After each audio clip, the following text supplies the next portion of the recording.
Sporting Ladies and Nymphs, Prostitution in Detroit, a working public history project by Jamie Van Alstine, doctoral student at Liberty University. A brief history of Detroit and prostitution in the late 19th century. Silas Farmer in History of Detroit in Wayne County and early Michigan, a chronological cyclopedia of the past and present, describes Detroit as one of America's old cities. Antoine de la Mothe Cadillac established a fort at Detroit on behalf of France and began trading with the Huron, Miami, Ottawa, and Chippewa who had settled in the area. The British take command of Detroit in 1760 after the end of the French and Indian War and cede Detroit to the United States in 1796. It was incorporated as a city of about 213 acres in 1802 by the territorial governor on February 1st, 1802, and reincorporated again in 1806 and 1805. The population in the city in 1815 was 850, and by the mid-19th century, Detroit was a bustling urban center. Here you can see a comparative map of Detroit in 1818 in which the creators state that it's historically correct in every point in detail, and the same view of the city in 1908. Migrations from the South during and after the Civil War and the opening of the Sault Ste. Marie locks in 1837 and the Erie Canal in 1837 led to rapid growth in Detroit in the mid to late 19th century. In 1870, the largest industry in the state of Michigan was lumber. But by 1880, Detroit had shifted to heavy industrial manufacturing, and nearly a fifth of the city's private capital investments were in iron, steel, foundry, and machine shops. Detroit was also the home of 9 drug manufacturers, clothing and furniture manufacturers, and an expansive service industry. The expansion of trade, manufacturing, and migration into the area generated increasing opportunities for individuals in Detroit to find work and to profit. The population in Detroit in 1860 was 45,619 persons, and by 1890 the population was registered as 205,876 persons. Large numbers of transient workers, both men and women, flooded into the city to work in the factories, docks, and service industries. Middle and working class women in the 19th century are most often listed in the census as keeping house, but working class women were also employed as servants, in factories, and in many of the service industries in the city. Exploitive wages and competition for jobs affected many of the working class residents and migrants in cities in the 19th century industrial era. Prostitution provided an alternative source of income for working class women with limited occupational alternatives and in some cases extreme wealth. Rebecca Yasmin's archaeological analysis of a 5 Points brothel in New York that was closed in 1843, and William Sanger's surveys of prostitution in New York in 1858 make clear that most prostitutes and brothels were not wealthy or of the highest order of house. Instead, were often earning enough to present an image of luxury to their clientele. But prostitution also afforded women an independence from their families and opportunities to indulge in comforts that were otherwise unavailable to them. Alongside those opportunities, violence was a frequent accompaniment. Sanger's work in New York provides us with another basis for identifying the workings of brothels as places usually run by married couples and often situated in local neighborhoods, where residents were treated as neighborhood citizens. Review of the 1880 census for Detroit often found prostitutes listed as married and living with their husbands, along with other prostitutes or prostitutes listed as boarding with a married couple, in an address associated to a saloon or a multi-purpose location.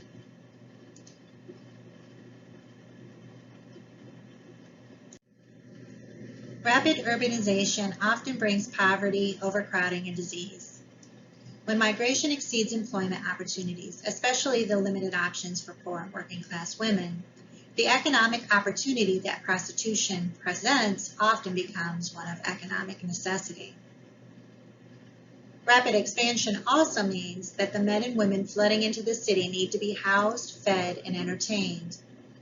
Hotels, boarding houses, and saloons often served as alternative options for these workers.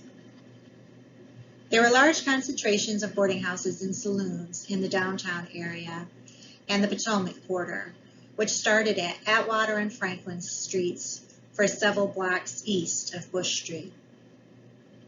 Businesses located on the eastern side of the downtown area and the Potomac quarter catered to working class men and women.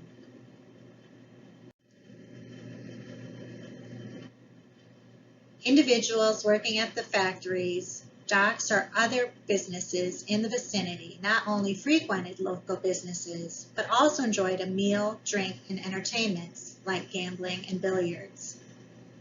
In some cases, workers engaged in prostitution, drugs, and other vice before returning to the boarding house in the area.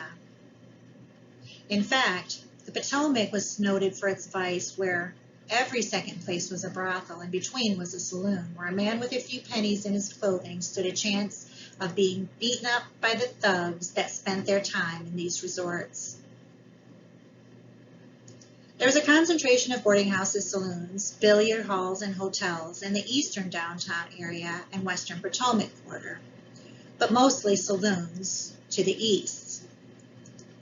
Saloons and boarding houses often served a multitude of purposes, not only serving as places of consumption, rest, and entertainment, but as brothels and sites of prostitution. Sources that document prostitution, the sex trade, and the experiences of those involved are often difficult to identify. Sex workers often operated in cities and towns using assumed names and left few, if any, records of their lives. As prostitution was not exactly a legal endeavor and carried a social stigma, many sex workers purposely obfuscated records in an effort to mask their identities. As such, while brothels weren't advertised in the 1880 or the 1880 city directories for Detroit, it can be inferred by research focused on identifying and mapping prostitutes that some of the saloons listed as being owned by women were also places of prostitution. Even when identified in news articles or census records, euphemisms were often employed to describe the profession or activities of prostitutes, including soiled doves, good time girls, inmates, nymphs du pave, and sporting women were all in usage in the mid to late 19th century at varying rates. While many women employed aliases in their daily interactions with the public, 81 of the women counted in the 1880 U.S. federal census for Detroit, Michigan, were listed as prostitute or sporting women as their listed prostitute or sporting women as their occupation. Of the 81 counted, 2 were listed as residents of Harper Hospital, and 1 was listed in the Wayne County House of Corrections at the time of the census. Articles in the Detroit Free Press in the 1860s used nymphs, nymphs du pave, inmates, and prostitute interchangeably to identify sex workers, with prostitution being the principal descriptor by far. Usage of nymph or nymph du pave decreased in the 1870s, and by 1880, no further instances were found. Another way in which sex workers were identified in articles in the Detroit Free Press was by associating them to their places of occupation, principally brothel, bagnio, resort, rookery, den, or house of ill repute or ill fame.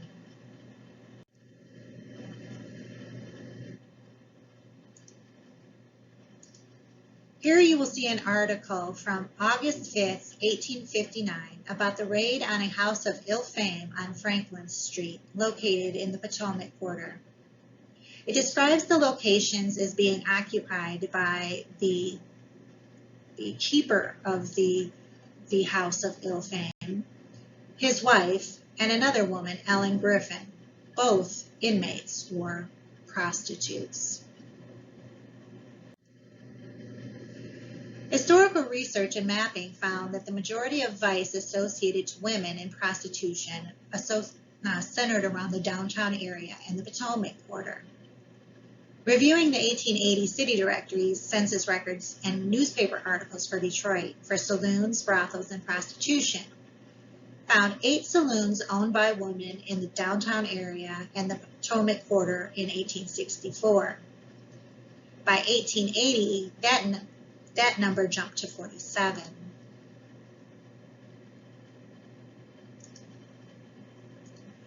Of the total saloons owned by women between 1864 and 1880, 50% or more were located in the Potomac Quarter.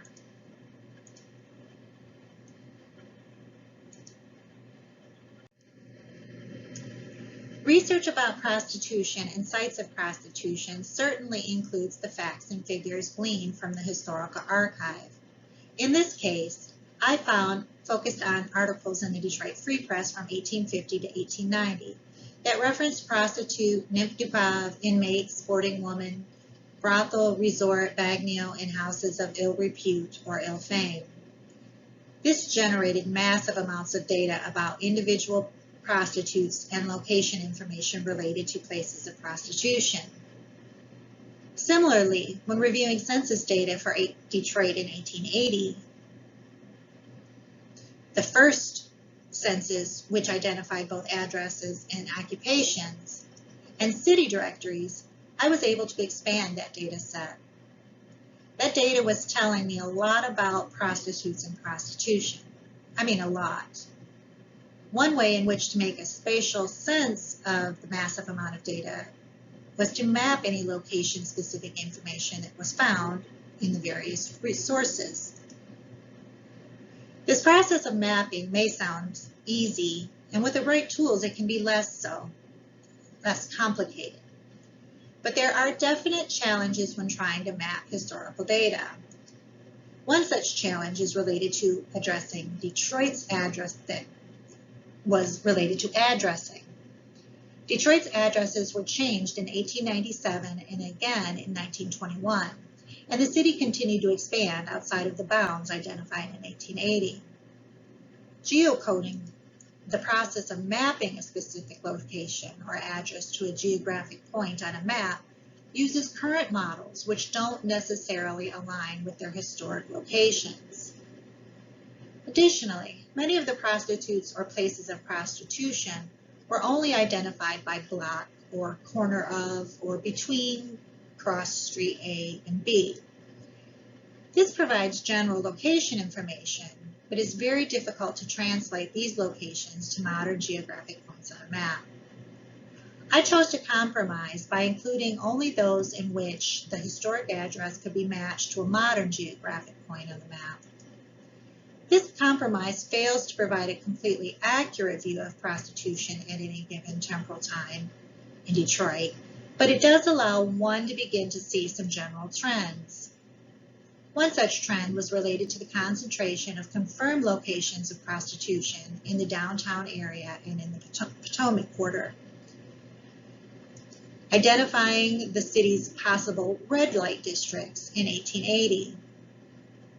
The mapping component of this project thus provides some valuable insights into who was involved in vice and where they were located. There is so much more to learn about prostitution, sites of prostitution, and vice, and some of the prostitutes themselves living and working in Detroit in the 19th century on this site. Thank you for viewing, and I hope you continue your exploration along with me. Thank you.